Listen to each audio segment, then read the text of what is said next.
Just leave the gift and go. I don't consider you as family.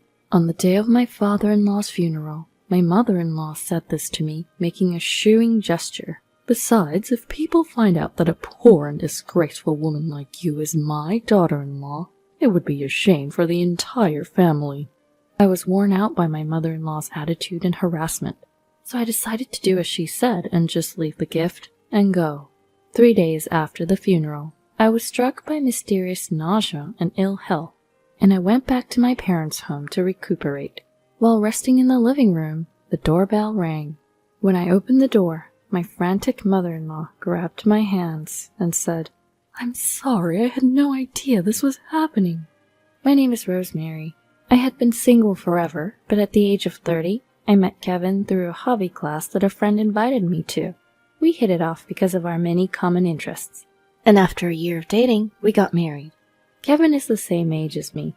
He's very handsome, kind, highly educated, and came from a wealthy and respectable family. I didn't know about his background when we started dating, so I didn't choose him for those reasons. In fact, I felt that there must be many more wonderful women who would be a better match for him than me. When I found out about Kevin's qualifications, I was so worried that we might be mismatched, and I wondered if I was really good enough for him. But Kevin accepted me. I love you, Rosemary. You're the one. I accepted his proposal, and we got married. He's the son of a listed enterprise CEO, and is on the fast track to success. I couldn't help but wonder why such an impressive man hadn't had any relationships with women until he was 30, but I was so ecstatic that I didn't have time to worry about it. He never let his father's power get to his head or become lazy. He worked hard and climbed the corporate ladder, and it seems he was finally recognized as a successor by his father, the president, just recently. My husband and father-in-law were very busy preparing to take over the company, so they were rarely home, and we didn't have much family time. It seemed like they only came home to sleep, but they never neglected me. They would contact me when they had time, and they prioritized spending time with me on their rare days off. Honestly, he was a good husband. I vowed to support him forever. I was truly happy to be his wife, except for one thing. After getting married, I moved into Kevin's family home. I had planned to work to repay the student loans I had taken out during college, but Kevin pleaded, "I'll work hard to earn enough for the both of us, so please stay home and support me." I gave in to my husband's insistence and quit my job, moving into my in-laws' house. Honestly, I liked my job, so quitting was a bit of a shock. It turned out that the reason I quit my job was that my mother-in-law, Josie, had interfered with Kevin. She had apparently convinced him that a working wife would reflect poorly on the husband. Because of that, I ended up spending most of my day at my in-laws' house. My husband and father-in-law were rarely home because they were busy, but my stay-at-home mother-in-law, Josie, was always there, and I spent a lot of time with her. But this mother-in-law was a person to be wary of. Josie seemed to dislike me, tormenting me with harassment and snide remarks. The reason was probably that she thought I was beneath their social status.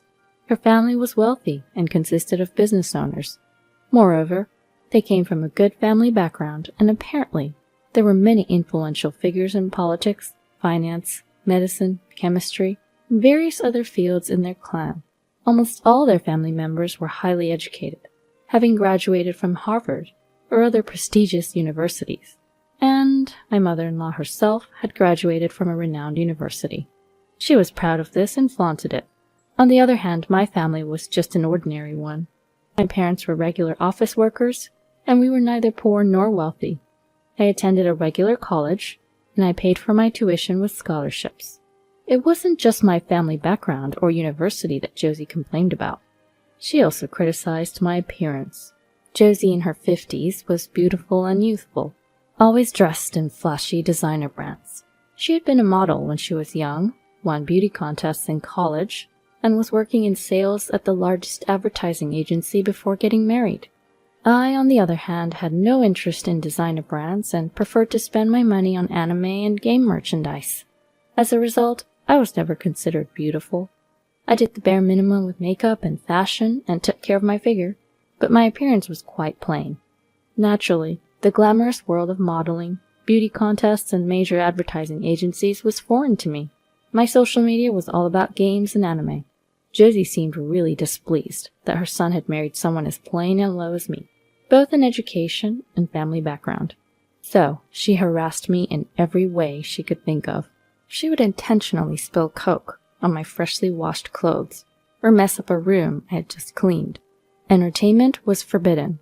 I was forced to quit the hobby that led me to meet Kevin, and she deleted all my contacts. My anime and game collections were sold off at a very low price, and the money became Josie's pocket money. I couldn't even go shopping without being attacked with nasty comments. My clothes and cosmetics were sold with the excuse that a wife doesn't need to be fashionable, and of course, that money also went to Josie. Makeup was forbidden, and I was only allowed to wear sweatpants at home and a suit when outside. All my savings from my single days were confiscated. The dinners I made were thrown away. Plus, they were dumped on the floor, and Josie would laughingly take pictures with her phone and share them on social media. By the way, the only food I was allowed to eat was leftovers. "A perfect meal for a poor, pathetic person," she would say, sharing and laughing with her friends. Birds of a feather flocked together indeed, as my mother-in-law's friends were all wealthy and glamorous, yet they were all nasty people who looked down on others. Look at my poor daughter-in-law. How could she have lived like this until now? If it were me, I'd be too ashamed to live. I had no choice but to endure this humiliation.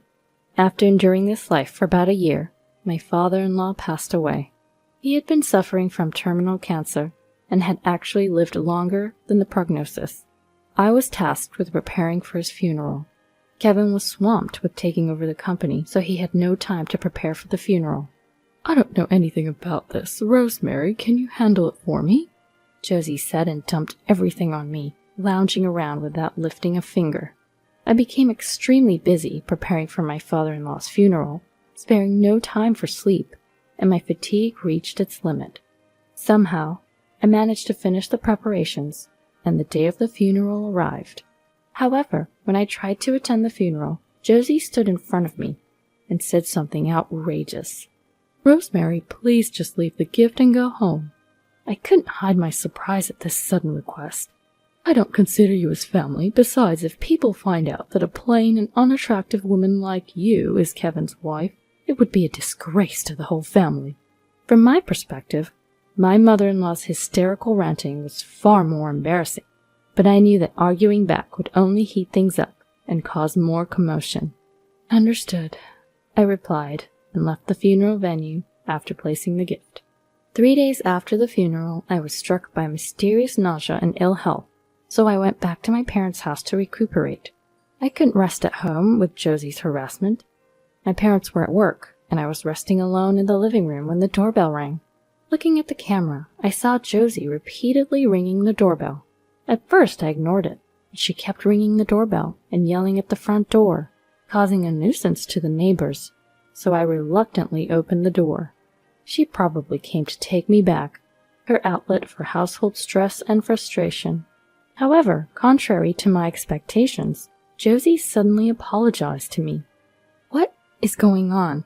I said, unable to suppress my annoyance, and Josie, in a desperate state, threw words of apology at me. "I didn't know. I had no idea it would come to this." So here's what happened. My father-in-law had noticed Josie's harassment towards me. Initially, Josie hid her true nature in front of my father-in-law and Kevin. But my father-in-law, sensing something off in Josie's relationship with me, confronted her, and she readily confessed. He tried to persuade her to stop the harassment several times, but Josie wouldn't listen.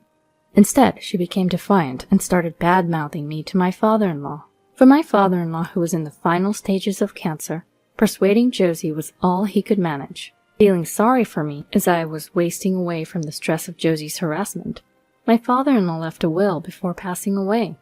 It stated that he would leave all his inheritance to me. "Please, Rosemary, I apologize for everything. Share the inheritance with me," Josie begged desperately. "It's not fair. I was robbed of everything and then married. After taking everything from me, leaving me nothing is just wrong." She screamed in a state of confusion. There was a sad story behind the seemingly glamorous mother-in-law. Her marriage to her husband was a political one. Josie had a lover to whom she had promised to marry. However, her family's business was on the brink of bankruptcy at the time, So they agreed to assist Josie's family on the condition that she married my father-in-law. Josie's life was hell, forced apart from her fiancé, whom she had loved dearly, and marry a man she didn't like. My father-in-law also had a lover, but due to differences in social ranks, everyone around him strongly opposed the marriage, and they reluctantly parted ways. However, he seemed to have continued his relationship with his former lover, even after marrying Josie. On the other hand, Josie suffered terrible harassment from her mother-in-law, Kevin's grandmother, at a level incomparable to what I endured from Josie. She was virtually imprisoned, overworked, and forced to quit the job she loved. Because it was a political marriage, even her parents turned against her. Her husband was indifferent and prioritized his lover, and divorce was not allowed, nor was she allowed to see her former lover. In such a life, her only son Kevin was her sole reason for living. Josie finally regained her freedom when Kevin's grandmother passed away, but her love for her son had become completely twisted. She had harassed and driven away women who got close to Kevin. The reason Kevin, who was good-looking, well-off, from a good family, and presumably had no personality flaws, had no dating experience until the age of 30, was also due to his mother. Naturally, I was no exception.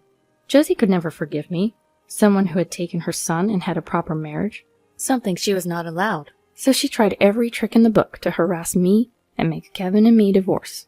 I felt sorry for Josie after hearing her circumstances. However, Josie, I certainly sympathize with your situation, but... I approached Josie and whispered in her ear, "You've repeatedly called me poor and unattractive and made fun of me with your friends, you know. That was... You haven't forgotten about throwing away my food and messing up the room I just cleaned, have you? So that's what I'm sorry. Apologies don't solve everything, do they, Josie?" She was stunned by my words. While Josie's situation was pitiable, it didn't mean I could just pretend her harassment never happened. I won't give you the inheritance, I'll use it meaningfully for repaying my student loans and for the education of the child who will be born in the near future. No matter the circumstances, I would probably never forgive Josie for what she did to me. "I never thought you were like that. I misjudged you, Mom." Kevin's angry voice echoed through the living room. Kevin had learned about his mother's harassment towards me through the will. He also found out that she had harassed every woman who got close to him since his student days, and in his anger, he declared he no longer wanted any relations with her. "Rosemary, I'm sorry I didn't notice sooner." Kevin hugged me, crying and apologizing. It wasn't Kevin's fault, as he was too busy to come home often. I even felt guilty for making him cry and apologize. Josie, who was cut off by Kevin, was yelling something, but Kevin's determination was firm, and we as a couple decided to move out of the in-laws' house soon. I stayed at my parents' house until the move was complete. By the way, the in-laws' house was in Kevin's name, so it was quickly put up for sale. As a result, Josie had no choice but to leave the house, and is now forced to live alone in a cheap apartment. Since she's still in her 50s, she's working, something she's not used to. Also, word of her harassment spread throughout the neighborhood. Originally, she was disliked for flaunting her wealth and constantly showing off to those around her, and now she's become completely isolated from her neighbors. Even her former friends, who once praised Josie and laughed at me for being poor, have turned on her and are making fun of her now that she's living in poverty. Incidentally, Josie went to see her former fiancé for the first time in 30 years, but he had long forgotten about her, had married, and had a family. I also heard that she caused a scene at his doorstep, leading to police involvement. Her once prided beauty has also drastically changed due to stress. I recently saw Josie in town wearing tattered clothes, her face suddenly aged, and she had gained a lot of weight. On the other hand, Kevin successfully took over the company and became its president. The business is thriving and on the rise. We as a couple moved to a high-rise apartment close to my parents' home. We further increased the assets left by my father-in-law through investments and are leading a prosperous life. I vow to devote myself to my husband, Kevin, and the baby in my belly from now on.